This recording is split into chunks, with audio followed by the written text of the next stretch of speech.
Quelle période aussi? Alors, on est arrivé au chapitre 2 de l'Ilchot Talmud Torah, dans le Rambam. C'est un petit chapitre, on va le faire quand même. Même si je suppose que vous l'avez déjà fait.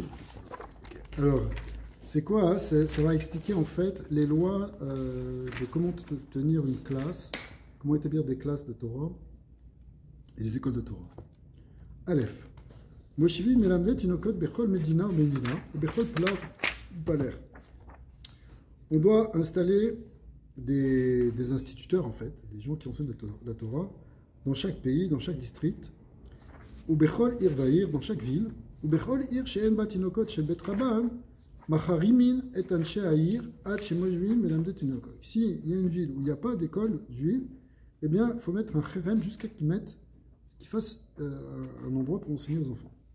Et si on ne le fait pas, donc on fait un cherem pas simplement sur les gens, mais même sur toute la ville. Pourquoi? Pourquoi c'est si grave? Parce que le monde ne repose que sur, le souffle des enfants qui sont à l'école. Le souffle de Torah, il est tellement pur, les petits enfants qui étudient la Torah, c'est tellement pur que ça donne un mérite pour tenir le monde. Bête. Martnissim et Tatinokon et Italmed, Keben Shesh ou Keben Sheva. C'est ce qu'on a vu déjà avant, c'est qu'en fait, un enfant commence à lui enseigner à l'âge de 6 ou 7 ans. Les filles Kohar, Aben, ou Banav, ou Binyan Goufo, en fonction évidemment de ses forces et de sa constitution. Pachot mi Ben Shesh, El Martnissim Oto, s'il a moins que 6 ans, on ne le fait pas rentrer. Ok, donc ça veut dire, ça commence pas avant, même si à 5 ans, on a un enfant qui est grand et fort, il ne rentre pas au cheder normalement. Autre halakha intéressante qui n'est pas tout à fait de nos jours, parce que ça ne se fait plus, c'est que Make Otam, Amel Amel, Leatil Alem Ema. Le professeur, il peut les frapper pour installer la crainte. Mais attention, Veino Make Otam, Makat Oyev, Makat Arzari. Il ne faut pas qu'il frappe comme un ennemi ou comme un cruel. Il faut qu'il soit quand même doux avec l'enfant. Et Fichar lo yake otam beshotim bemaklot. Donc c'est pour ça qu'il ne faut pas le frapper ni avec des shotim, c'est quoi? C'est des sortes de verges de jonc ou bien de maklot avec des bâtons. Et là, betsua ktana. On frappe avec une petite lanière. Veyoshev ou melamdan. Kolayom, Kulo, ou Mixat, Minalaya. Et en fait, on lui enseigne toute la journée, une partie de la nuit. Kedé, la Khanka, les Limod, Bayom, Balayla, pour lui apprendre à étudier jour et nuit. Comme ça qu'on faisait avant, dans tous les pays. Veloyi Batelou, Atenokot, et que les enfants, après, ils ne perdent pas. Klal, Routz, Me'arve, Shabbatot, sauf les veilles de Shabbat, Veyamim Tovim, ou sauf Ayamim, ou Veyamim Tovim. Et aussi, en fin de journée, c'est-à-dire dans l'après-midi de ces jours-là, de ces jours de Yom Tov. Et ça veut dire qu'ils vont Shabbat ou Yom Tov, ils vont quand même le matin à l'école. Il y a encore quelques Khadarim qui font ça en Israël, où les gosses, il n'y a pas de Ben Azmanim, il n'y a pas de vacances, et ils vont à l'école le Shabbat. 7 jours sur 7. Alors c'est un peu moins, le programme il est moins, ils écrivent pas aussi bien sûr, mais ils apprennent la Torah à l'école, comme ça. Il y a un cheder fameux dans la vieille ville de Zilberman, au Chita du Gan de Vina. Et les gamins à 10 ans, ils connaissent tout le Nar absolument par cœur. Après, ils font exactement comme c'est marqué dans Pirkei Avot. Après ils apprennent toute la Mishnah, ils connaissent tout le Mishnah par cœur. Après ils commencent la Gemara et ils deviennent aussi des Gaonim. Mais évidemment, c'est une chita un peu, quand même, on pourrait dire extrême, parce que ça correspond à ce qui est marqué ici dans le Rambam. Aval de Shabbat, en kovim betrila. Shabbat, on ne les fait pas lire pour la première fois. Ça va à Shalim Berishon, mais ils peuvent réviser ce qu'ils ont déjà appris. C'est-à-dire que ça doit être un limoud qui est plus cool, plus relax. Tu ne peux pas le stresser, l'enfant. Tu racontes des histoires. Enfin, tu racontes des histoires, non? Tu le fais réviser. Et si quelqu'un il enseigne à des enfants, Melamed Tinokot, même si on devait construire le Beth Amikdash, il continue d'enseigner, il ne va pas construire le Beth Amikdash. pour dire que c'est encore plus important que le Beth Amikdash. Il expliquait que le monde il repose sur le Evel chez Tinokot. Mais la bed à Tinokot, Shiu Maniar à Tinokot, Viotse. Ça, c'est le problème qu'on peut avoir avec des enseignants de nos jours.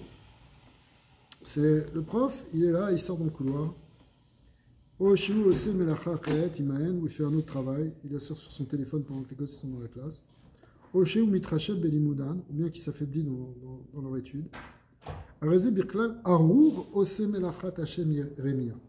Maudit soit celui qui fait le travail de Dieu avec ruse, ça veut dire de mauvaise foi.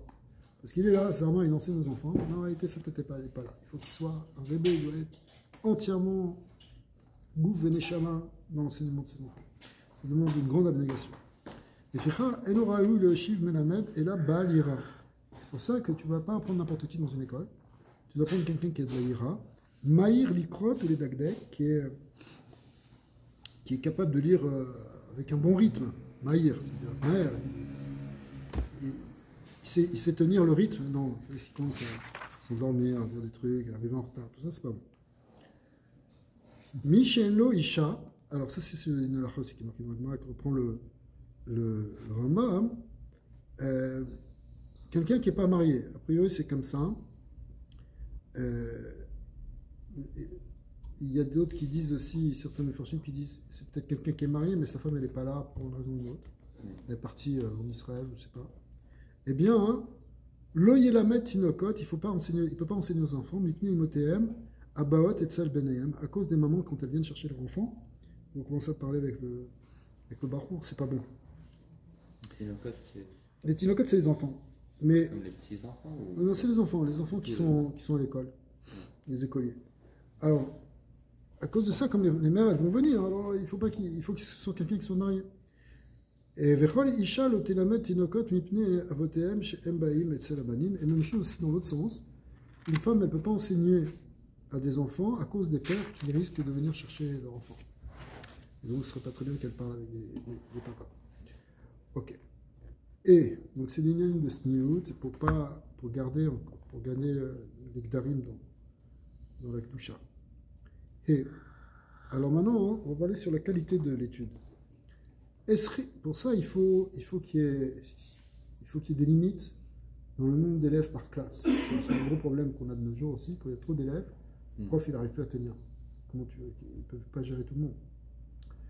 Donc déjà à l'époque, alors le Rambam il tient aussi comme la Gemara ici, que Esrim vechamisha tinokot lemdim etzel melamed echad. C'est-à-dire qu'un melamed il peut enseigner à 25 enfants. Ayuyoter al esrim vechamisha adarmaim. S'il y a plus que 25 jusqu'à 40, on va lui donner une aide. Moshivi meimo acher lesayo belimuda. On va lui donner quelqu'un qui va un assistant. Ayuyoter al arbaim, si on dépasse le nombre de 40 enfants, eh bien, Ma'amilim lahem shne medam de tinokot, il faut scinder la classe en deux et faire deux classes avec 2 maîtres. J'ai entendu, mais je demande à vérifier le Mécor, que le rabbi précédent, il avait dit que de nos jours, il ne faut pas plus que 10 dans une classe. J'ai entendu comme ça, mais je ne peux pas vous confirmer vraiment. Vav. Molichin et akatan mimelamed l'élelamed acher shiu maïr mimeno ben benikra ben bedidou. Ça c'est le problème qu'on a souvent. On veut changer de classe. Mon fils, il j'aime pas le prof, ça se passe pas bien. Il faut le mettre dans l'autre professeur. Bon, ça va quand c'est dans la même classe, dans la même école, que la classe est juste en face. Il faut demander à la direction de changer, s'ils acceptent, c'est pas toujours le cas. Mais maintenant, le Rambam il dit attends, il y a des limites dans cette histoire. Pourquoi? Parce que bien que tu peux changer, il faut que les 2 professeurs soient dans la même ville. Il ne faut pas qu'il y ait une rivière qui sépare les 2 professeurs.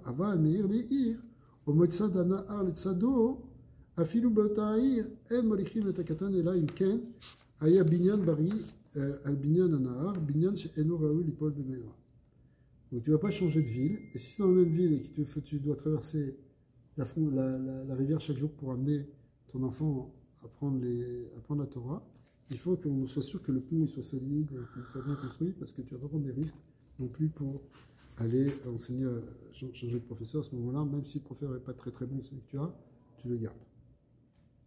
Zayn. Echad mibne mavoy chez Bikesh la Soto Benamel. Si dans une ruelle, ce qu'on appelle la mavoy, c'est une petite rue, il y a. On établit un petit Talmud de Torah avec une classe. Bon, ça fait du bruit, les enfants, ça crie, on sait comment c'est, les cours de récréation. Alors, est-ce que les voisins peuvent se plaindre, comme dans la ville ici? Il y avait des plaintes. Quand on faisait des kaddish, tu te rappelles, dans les jardins, il y avait toujours un voisin qui téléphonait à la ville parce que ça dérangeait Zarma le kaddish. D'accord? Alors maintenant, imagine, tu fais une école dans ta rue. Est-ce que les gens ils peuvent se plaindre? Eh bien non. Ils ne peuvent pas les empêcher. Si quelqu'un, les gens de cette ville ne peuvent pas les empêcher. Si